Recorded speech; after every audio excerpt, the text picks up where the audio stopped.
Halaman 214, keutamaan memberi pinjaman uang dan keutamaan memberi tempo kepada orang yang sulit melunasi hutang, dan ancaman daripada mengusahakan hutang yang berakhir pada kebinasaan. Bismillahirrahmanirrahim. Alhamdulillahirabbil alamin. Wassalatu wassalamu ala asyrafil mursalin sayyidina Muhammadin wa ala alihi wa sahbihi ajma'in, amma ba'du. Qala Syekhul Muhaddits rahimahullahu ta'ala wa adaman naf'a bihi wa bi barakati ulumihi wa bikum fid daraini amin. Radhiyallahu ankum. Qala radhiyallahu an. Satu ayat dan 3 hadis kita akan kupas di bab anjuran memberi pinjaman uang bagi yang membutuhkan, dan juga anjuran memberi kesempatan orang yang sulit ketika hendak melunasi hutang diberi kesempatan tempo. Yang ketiga, ancaman buat orang yang mengajukan hutang tapi dia tidak sanggup, dia tahu tidak sanggup melunasi. At-targhibu fil iqrad. At-targhib fil iqrad, perihal menggemarkan memberi pinjaman. Kalau meminjamkan barang itu dalam muamalah disebut babul ariyah. Pinjam bolpen, pinjam golok, yang diambil manfaatnya, zatnya tidak susut. Kita pinjam buku ya 2 hari kemudian kita kembalikan, yang diambil manfaatnya, kita baca udah selesai, zat bukunya tidak susut, kita balikin. Kalau lilin bukan minjem, pinjam lilin waktunya panjang, ketika dibalikin susut nggak, namanya bukan minjem, minta lilin. Gretan ngomongnya apa? Pinjem gretan. Gasnya berkurang nggak? Berkurang. Itu namanya apa?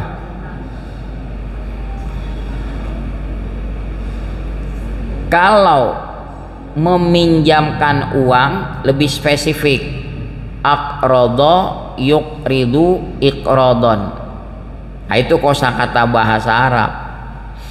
Kalau bahasa Indonesia ya pinjam duit, pinjam barang, pinjam juga namanya. Kita mau bahas di sini ada hadis anjuran buat orang menolong orang yang terdesak butuh. Dia punya harga diri, dia minjem bukan minta. Kalau minjem konsekuensinya balikin. Sedekah dibalas 10 kali lipat. Ternyata kalau meminjamkan dibalas 18 kali lipat, lebih besar. Mari kita lihat satu persatu dalil dari ayat Al-Quran.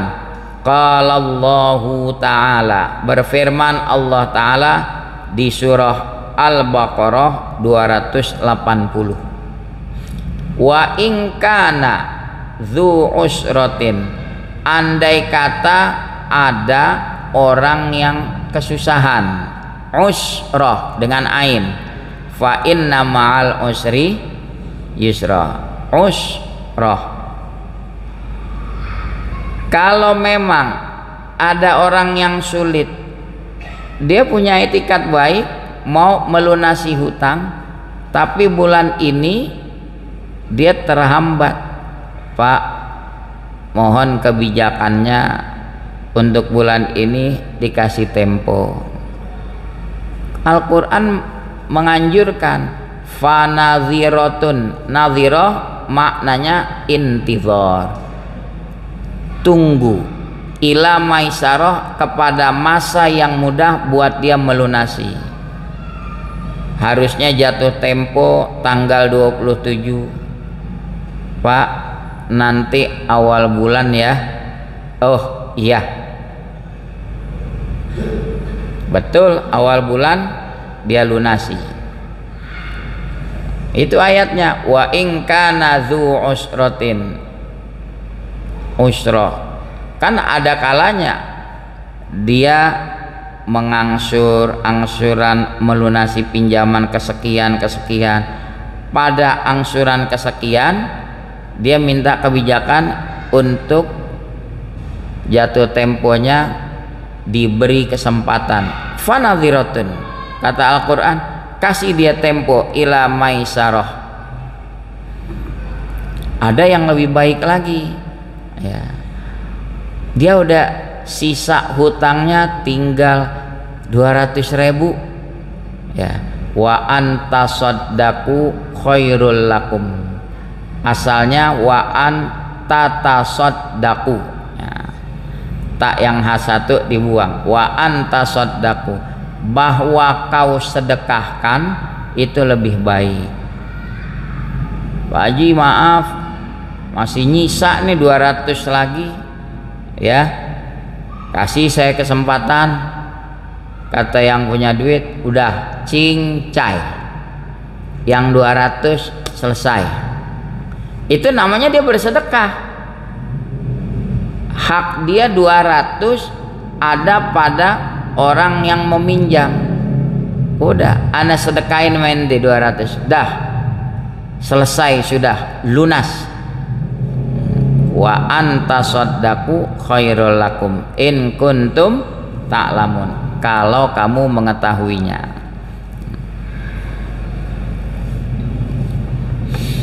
Mari kita lihat hadis-hadisnya.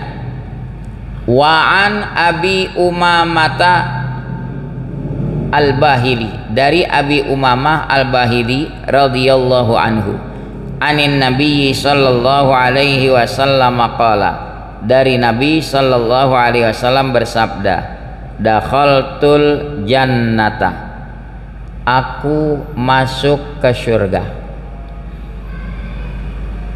Lah kan belum kiamat, Nabi masuk ke surga, percaya nggak? Percaya. Boleh jadi ini pada peristiwa Isra dan Mi'raj, kan banyak Nabi diperlihatkan. Aku masuk surga, fara'aitu maktuban,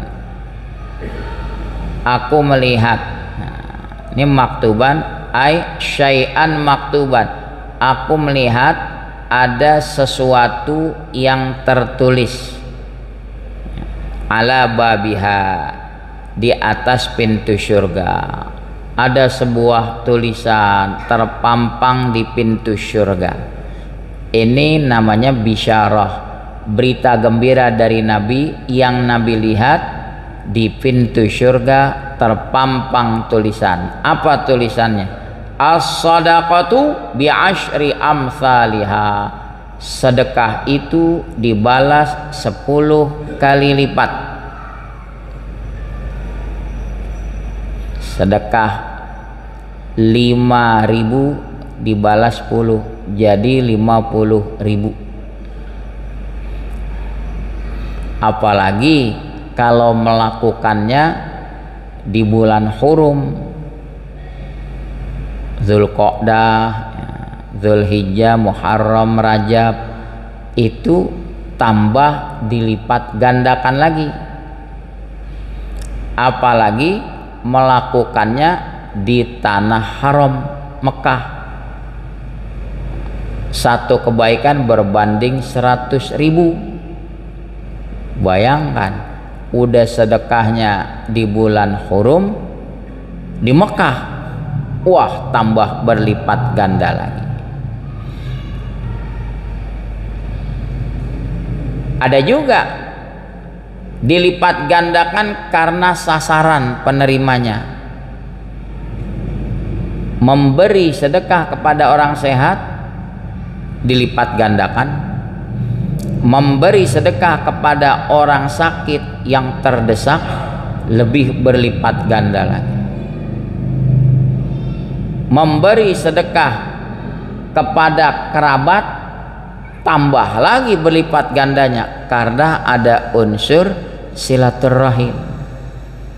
Memberi sedekah kepada orang tua tambah berlipat lagi. Di mana-mana orang tua nggak ada yang menadahkan tangan. Kalaupun dia menadahkan tangan sebagai bentuk kolokan, wajar. Yang terakhir, kata Jalaluddin Asyuyuti, memberi sedekah kepada guru tambah berlipat-lipat lagi. Kenapa? Guru itu abun fil akhirah, orang tua untuk akhirat. Kalau ayah kita orang tua fit dunia, untuk dunia. Kita lanjutkan hadisnya. Wal qardu bi tsamaniyata asyar,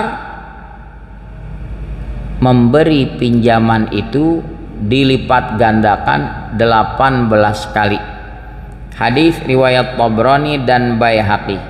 Nah, ini menarik keterangan di bawah. Ya.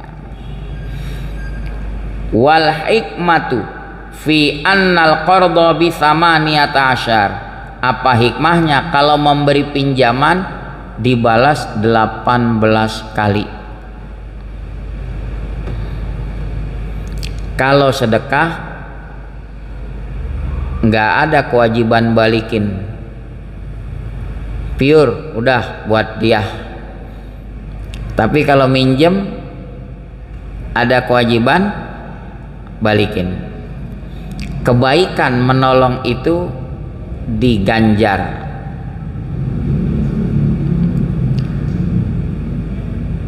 Kan satu kebaikan dibalas 10. Nah, satunya sudah tuh, karena yang meminjam mengembalikan tuh satunya sudah, sisanya 9 dilipat gandakan.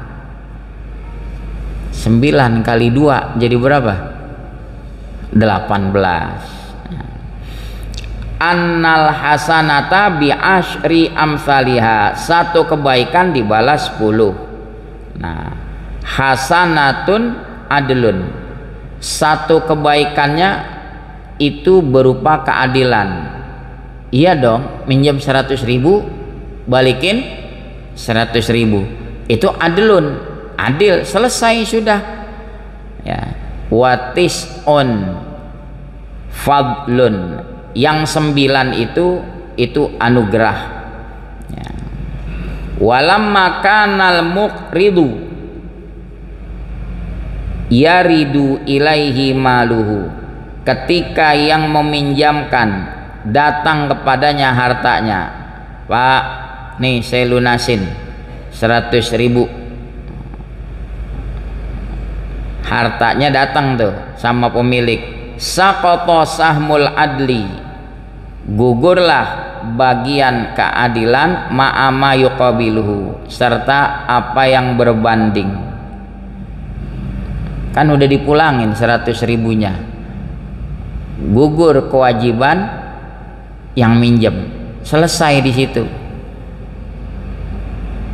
Tadi satu kebaikan dibalas 10, yang satu udah gugur, sisanya 9. Wa baqiyat sihamul fadli, tersisa saham yang kelebihan itu, wahiyat tis'atun, 9. Fadu'ifat, maka berlipat yang 9 bisa babi hajatil muqtarid, dengan sebab hajat orang yang meminjam.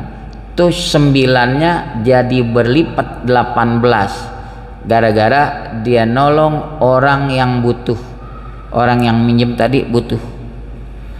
Begitulah disebutkan penjabarannya oleh Ad-Dumairi. Ada juga yang menjawab kenapa dibalas 18, amrun ta'abbudi, perkara yang kita belum tahu hikmah di balik itu.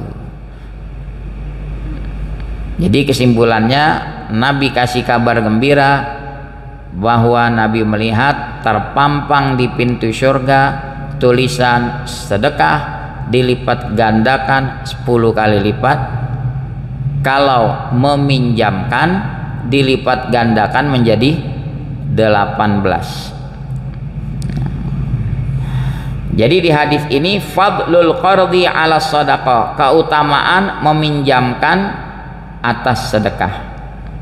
Itu bi'tibaril bidayah, ditinjau dari sisi awal lebih afdal meminjamkan daripada bersedekah.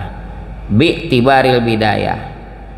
Tapi kalau dari sisi bi'tibarin nihayah, ditinjau dari akhirnya, lebih afdal sedekah. Kenapa? Sedekah nggak ada ngarep balik lagi, bukan minjem. Nah, masing-masing punya kelebihan. Tapi di dalam muamalah itu disinggung, kalau kita meminjamkan kepada orang yang tahu dia tidak punya sumber buat melunasi, haram, makin menyiksa dia. Nanti hadisnya bakal ketemu. Maaf, aneh nggak bisa pinjemin yang antum ajukan. Ini sekedar bantu buat nolong antum semampu aneh. Selesai udah. Ini kadang-kadang yang minjem nggak mikir, sumber kagak ada, ngajuin nih berani banget. Ada nggak yang begitu? Banyak. Ujung-ujungnya jadi bikin retak hubungan persaudaraan ya. Lagi diperintahkan kalau mengajukan pinjaman faktubu, catat kedua belah pihak, angkat saksi biar tahu ya. An Abi Hurairah radhiyallahu anhu qala, dari Abi Hurairah radhiyallahu anhu berkata, qala Rasulullah sallallahu alaihi wasallam, bersabda Rasulullah sallallahu alaihi wasallam, man naffasa an muslimin, siapa yang membantu seorang muslim kurbatan, untuk menyingkirkan kesulitan, min kurobit dunia, daripada kesulitan-kesulitan dunia. Dia melapangkan muslim dari kesulitannya di dunia, naffasallahu anhu, nanti Allah akan bantu dia kurbatan min kurobi yaumil qiyamah, dari satu kesulitan daripada kesulitan-kesulitan hari kiamat. Waman yassara, siapa yang mempermudah urusan, ala mu'sirin, kepada orang yang susah, fit dunia, di dunia. Ini orang kesulitan, kita hanya mampu menolong sebatas kemampuan kita, kasih kemudahan jalan sama dia. Itu kalau bahasa hadis Nabi. Kadang-kadang kalau bahasa oknum, kalau masih bisa dipersulit, kenapa dipermudah? Ada nggak yang mungkin dibikin birokrasinya muter begitu ya? Kalau masih bisa dipersulit, kenapa harus dipermudah? Konsep Nabi justru memberi kemudahan kepada orang yang mengalami kesulitan ya, jangan birokrasinya dibikin susah. Yassarallahu alaih, nanti Allah akan permudah kepadanya fit dunia wal akhirah. Di dunia urusannya Allah kasih kemudahan, di akhirat juga dikasih kemudahan, karena dia suka memberi kemudahan. Sama orang sebelum berangkat haji suka menolong, memberi kemudahan pada orang. Ntar rasain ketika berangkat haji dia mengalami kesulitan yang nggak diduga-duga, orang yang kagak kenal nolong aja dia, diwales kontan di sana. Waman sataro ala muslimin, siapa yang melindungi atas aib muslim fit dunia, di dunia, sataro alaihi fit dunia wal akhirah, Allah juga bakal lindungi dia di dunia dan akhirat. Wallahu fi aunil abdi, Allah senantiasa membantu hamba, madamal abdu fi auni akhi, selama si hamba membantu saudaranya. Jadi kalau kita kepengen Allah senantiasa bantu diri kita, jawabannya di diri kita. Seberapa besar kita selalu membantu menolong saudara kita ya. Saudara-saudara kita di Palestina lagi butuh bantuan ya. Negara-negara Arab itu kaya raya ya. Kalau dia membantu, Allah bantu. Yang dibantuin malah Donald Bebek sekian ribu triliun ya. Ya. Sebotol minum aja buat orang Palestina kagak ya. Hadis tadi riwayat Muslim, Abu Dawud, Nasai, dan riwayat Tirmizi dihasankan Tirmizi. Riwayat Hakim disahihkan oleh Hakim, diriwayatkan oleh Ibnu Majah secara singkat. Yang terakhir dari Uqbah bin Amir radhiyallahu anhu bahwa dia mendengar Nabi sallallahu alaihi wasallam bersabda, la tukhifu anfusakum, jangan kamu menakut-nakuti dirimu ba'da amniha, sesudah amannya. Sahabat nggak paham faktor yang bikin kita ketakutan apa? Ya utang ya. Qalu, mereka nanya, wa madzaka ya Rasulullah, apa itu yang menakut-nakuti ya Rasulullah? Qala ad-dainu, yaitu hutang. Maknanya di bawah, la tatadayanu dainan, jangan suka ngajuin hutang illa biqadrit darurah, melainkan sebatas darurat ya, sebatas darurat. Paling ngajuinnya dipinjol jadi benjol. Ya Allah ya Rabbi. Udah gitu buat konsumtif yang kagak penting ya. Ketahuan deh dompet cekak tapi kagak punya utang. Ini ngajuin utang banyak, kemampuan kagak ada. Nabi ingetin, jangan suka ngajuin hutang kecuali dengan kadar kebutuhan yang mendesak. Fa innad daina sababun lil khaufi wal ihana, hutang menjadi penyebab ketakutan dan penyebab kehinaan.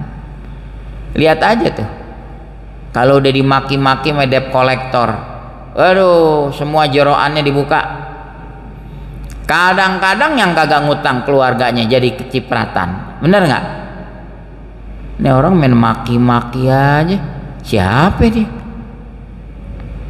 Nggak taunya apa? Saudara kita kasih nomor kita. Yang ngutang siapa? Yang dimaki-maki siapa? Tuh ihanah jadinya, hina, nggak ada harga dirinya. Alhamdulillah dapat nasihat dari Rasulullah ya. Wallahu a'lamu bissawab wa ilmuhu atam wala ilma lana illa ma'al. Jamaah sekalian, malam ini kita menunggu hasil sidang isbat ya. Apakah terlihat bulan atau tidak? Kalau malam ini tadi menjelang matahari terbenam kelihatan bulan, berarti 1 Zulhijjah besok Rebo. Ini yang pada korban udah enggak gunting kuku nyukur bulu lagi sampai hewannya disembelih Idul Kurban. Tapi kalau nggak kelihatan bulan berarti genap Zulqa'dah, 1 Zulhijjahnya Kemis. Konsekuensinya lebarannya jadi beda antara Jumat dan Sabtu. Ya, kita tunggu pengumuman hasil sidang isbatnya, apa tampak terlihat bulan atau tidak. Wallahu a'lam. Bismillahirrahmanirrahim. Alhamdulillahirabbil alamin. Allahumma shalli ala sayyidina Muhammad wa ala alihi wa sahbihi ajma'in. Allahumma rzuqna fahman nabiyyin wa hifdzal mursalin wa ilhamal malaikatil muqarrabin ya arhamar rahimin. Wa aghnina bil ilmi wa zayyinna bil hilmi wa akrimna bit taqwa wa jammilna bil afiyah. Rabbana atina fid dunya hasanah wa fil akhirati hasanah wa qina adzabannar. Wa sallallahu ala sayyidina Muhammadin wa ala alihi wa sahbihi wasallam. Walhamdulillahirabbil alamin.